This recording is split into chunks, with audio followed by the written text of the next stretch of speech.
In a green and fertile valley formed between two towering peaks, there lived a family of foxes beneath a large, seemingly ancient oak tree. To the west was Mount Intention. To the east was the larger, grander mountain, Mount Persistence, with its snow-capped summit. And with the afternoon sun reflecting off the snow, the mountain top sparkled like a diamond. It was a beautiful sight that had fueled the imagination of many who lived in the valley. Two of those caught in the trance of imagination at times were Quick and Steady, two young foxes that were part of a family of foxes that lived in the valley. Quick and Steady were sisters. However, despite being born on the same day and having a great deal in common, they had grown quite competitive in a sisterly love kind of way. Quick had always counted on luck and raw talent to get what she wanted. She wasn't too interested in spending hours working at something if she didn't have to. But Steady was a little different. She was the more grounded of the two. Since she was a pup, she had paid attention to her mother, who methodically taught skills to her pups. Remember, she would say, "Success leaves clues, so look for them in the actions of others." Now that Steady was a juvenile, she knew expertise came not from talent alone, but from hours of practice and preparation. Still, Quick and Steady enjoyed being together, and each day they spent time looking at the two peaks that towered above the valley. Most times they laid in the flowery field gazing at the mountains and daydreaming about getting to the very tip-top of the big one. Some days they talked. Today was one of those days because they had recently been told the story about the larger mountain, Mount Persistence. It was a bit of a legend, actually, that said anyone making it to the top would find themselves above the clouds in clear and radiant sunshine. It was a paradise with the most pleasant weather and a virtual smorgasbord of the plumpest, sweetest berries ever found anywhere. Hearing that legend just fueled their determination. And today, as the early signs of spring were seen and felt all around, they were talking about actually going to the top of Mount Persistence. Quick thought for a moment and said, "Steady, I'm going to the top of that mountain, and when I do, I'm not going to waste my time thinking about it. I've made up my mind, and I'm going to go. That's how I roll." Steady looked at Quick momentarily and said, "I know. We talked last week about going up to there." Then Quick said, "No. I mean, I'm going to get there first. I'm faster than you are. Shoot. I'm faster than any fox in the valley. And I'm not worried about finding my way or whether there's a path or not. I'll make my own. I'll figure it out as I go and be up that mountain in no time." "Oh, yeah. I'm going to taste me some of those berries." Steady wasn't really sure about what to say to that, so she just said, "Yep, you're a pretty fast fox, all right." Later that day, Quick, who was very sure of herself, bragged to the family about how she was going to the top of Mount Persistence. Hearing Quick's excitement, Father Fox cast a knowing glance at Mother Fox and replied, "We all know you can do it, but you might want to pace yourself.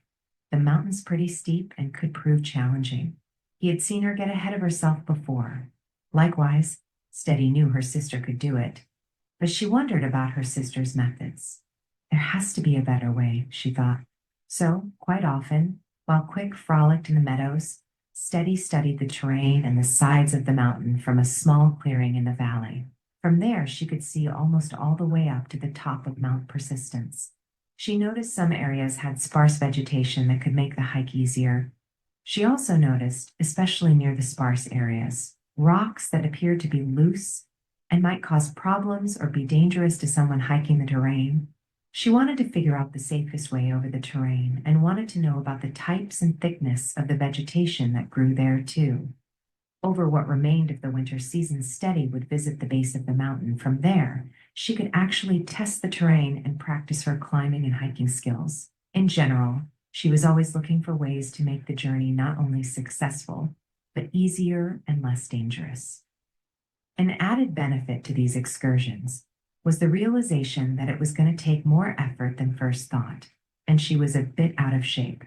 So she started preparing herself by walking. Eventually, she was trotting up and down smaller hills in the area. On one occasion, she actually went a little way up the mountain to get a real feel for it. All in all, she thought it was a great way to strengthen her legs and to increase her overall stamina. Through it all, she was beginning to get the idea climbing to the peak of Mount Persistence would take longer and be more challenging than she first thought. Now she was thinking it could take her as long as 2 whole days. But that didn't stop her at all. She kept at it and found herself pleased with her efforts. She was stronger and knew the terrain, but she also thought it a good idea to get a better understanding of what to expect, just as a precaution against unseen calamity. So, over the last couple weeks of winter, she visited friends that lived on or near the mountain. She learned about basic weather patterns from old Holly, a grayish eagle who had seen countless seasons come and go. Her name was an abbreviation of her real name that no one could remember or pronounce. From a badger that lived in tunnels under the field near the base of the mountain, she learned about roots and herbs, which ones could be eaten for strength and which were good for cut or tired muscles. She also spent a little time with Bramble, the mountain goat, to learn about how to keep her footing since slopes and rocks could be treacherous. But her favorite conversation was with a wise old owl that knew a thing or two. Steady mentioned the legend, then explained how she and her sister were planning to go to the top of Mount Persistence the first week of spring, using the small pond near its base as a starting point. The owl knew of the legend. You know, the owl started, as the legend goes, the berries up there are anything but ordinary. The blueberries are said to shine like sapphires, and the blackberries like onyx when the sun hits them just right. Then he leaned in and said, but more than that, they're said to give wisdom to anyone eating them, and gave her a wink. The old owl went on to explain that he'd seen others setting out to climb up the mountain, and how he often kept an eye on a traveler's progress. Once he actually flew ahead to find shelter for a needy traveler. It was a small cave located halfway up and to the east of the location Steady said they would start from. After visiting her friends, Steady felt prepared and was even excited about starting. And that was good because she and Quick planned to make the trip as soon as the weather would allow, and the first day of spring was only days away. Spring did come, and a few days into it, Quick and Steady agreed to start the journey the following morning. They were both excited about it and joked as sisters often do, but they both knew there was a serious aspect to climbing the mountain. Still, Quick seemed more serious about being the first one to the top than anything else. The next started with a very crisp morning. True to her name, Quick took off immediately and headed up the mountain, leaving Steady quite far behind. "See you at the top," she called, trailing off with laughter as she vanished into some thick vegetation. "I just don't know where she gets all that energy from," Steady thought as she shook her head. But Mother Nature was consistent in her education of those that lived there, and the mountain was full of lessons. Quick soon found herself living some teachable moments, so much so that by mid-morning she found herself with paws made painful by several cuts made by some sharp rocks that had gone unnoticed in her haste to get and maintain a lead on her sister. As she lay in a quiet place, licking her wounds, she couldn't help but think she had lost her bearings. Well, up is still up. I'll still get there first, she muttered to herself. After a while, the pain in her paws seemed to lessen, so she continued the journey, albeit at a slower pace. She was sure the journey wouldn't have taken more than a day and knew there had to be food at the top, so hadn't thought too much about. And right then she was regretting that. To make matters worse, she wasn't familiar with the terrain or its vegetation. As a result, not only was she very tired and in pain with one of her paws throbbing unmercifully, but by noontime she was very hungry. She lay down to rest again on a soft patch of moss she came across in a small clearing. Licking her paws softly, she noticed what looked like winter berries across the clearing. She didn't care for winter berries. Most foxes don't. But right now, those berries were a very welcome sight. Quick limped over and ate what berries she found. Feeling less hungry, she laid down again. The sun was out and its rays gently warmed her, coaxing her into a shallow sleep there in the small clearing. While she napped, storm clouds gathered. She woke an hour later to a darkened sky and a chill in the air. Bad weather was upon her and she had no shelter. Quick limped out of the clearing and into the dense vegetation to get away from the wind. She found a broad-leafed bush that offered some shelter from the rain, curled into a tight ball underneath it, and settled in to wait out the storm. An hour later, the worst of the weather had passed. Cold and hungry, Quick's swift paws were painfully reminding her of each step. That's when Quick figured she was closer to home than she was to the top of the mountain, and that was all the encouragement she needed. She conceded the journey and started off slowly down the side of the mountain toward home. Steady, meanwhile, who had been traveling slower than her sister, was making pretty good time and her progress was consistent. She had been careful to stay where the vegetation was thin when possible and tried to keep away from areas that had loose or falling rocks. When she did have to cross over areas with large rocks or loose stones and such, she was careful to keep her wits about her. She noticed the bad weather moving in earlier and remembered the owl had told her about a small cave on the mountainside located to the east near a large rock overhang that jutted out from the mountainside. She headed east, hoping to find that rock formation and the cave beneath. About 30 minutes later, she located the overhang just as the rain started, and she was able to take shelter. She too had become very hungry. But unlike her sister, Steady had made it a point to remember where she'd seen various patches with food, and there was a blackberry patch not far from the cave. She'd have to backtrack a little, but the berries were plentiful and would hold her until she found more food further up the mountain. For now, she was warm, dry, and safe from the storm. She was also very grateful. Steady knew that storms happened often on the mountain and knew if there was enough moisture and instability, a line of thunderstorms could form along the mountain. But this time, the bad weather passed relatively quickly. It wasn't uncommon to last a full day, but start to finish. But this one lasted only a couple hours. By the time it passed, it was late afternoon, and the sun was still bright, but barely seen above the tree line. Steady knew it would be dark before too long, so set off toward the berry patch. She was very hungry. The passing storm had taken the chill with it. The cave had kept her dry and comfortable. As an unexpected benefit, by forcing her to seek shelter, the storm had provided an opportunity to get some much-needed rest. And the berries, which were absolutely delicious, had filled her nicely, and her strength had returned. She remembered the wise old owls telling her the closer you get to the top, the more plentiful and the better tasting the berries are. Of that she had no doubt. Now, with a full belly, she was actually feeling very good as she made her way once again toward the top of the mountain. The shadows were getting longer by the minute. Everything seemed to be going well, and Steady found she was no longer anxious about the trip. She felt lighthearted about it and made steady progress over the next few hours. It was now dark, and very little of the moonlight filtered through the treetops, but she knew she had to be getting close to the top. Feeling a bit weary from her day's journey, Steady found a spot of mossy earth near the base of a beech tree with high, sprawling branches. It reminded her of the oak tree at home. Settling in, she thought about the day's events and wondered about her sister, hoping she was okay. Steady felt right at home in the moment and in this spot. I'll rest a little and get back to my trip in a little while, she thought. The journey back for Quick had been painfully slow as the mountain proved to be an exacting teacher. The one paw that throbbed earlier could no longer support her, so by the time she had gotten back home, it had been for a long time.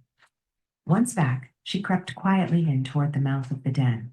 Near the den, she curled up under the dense vegetation and began licking her wounds and cleaning her fur. Wow, she thought as the sky lightened in anticipation of daybreak. It took me all night to get home. Quick wondered how her sister was doing just moments before she fell into a deep, healing sleep that lasted into the afternoon. When she woke, she saw her parents watching her. They had brought some meat and berries for her and were patiently waiting for her to awake. Good afternoon, Quick. We didn't expect to see you back home so soon. How'd you sleep? Good day, Mom. Dad. I slept soundly. I needed it, she said humbly. Then she stood up and walked slowly and awkwardly to the food and began to eat.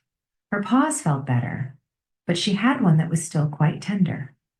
When Quick had eaten a little, she looked at her parents, then sat down facing them. Wow. Going up that mountain yesterday, I learned a few ways of failing I wasn't familiar with. Quick said in a reflective tone.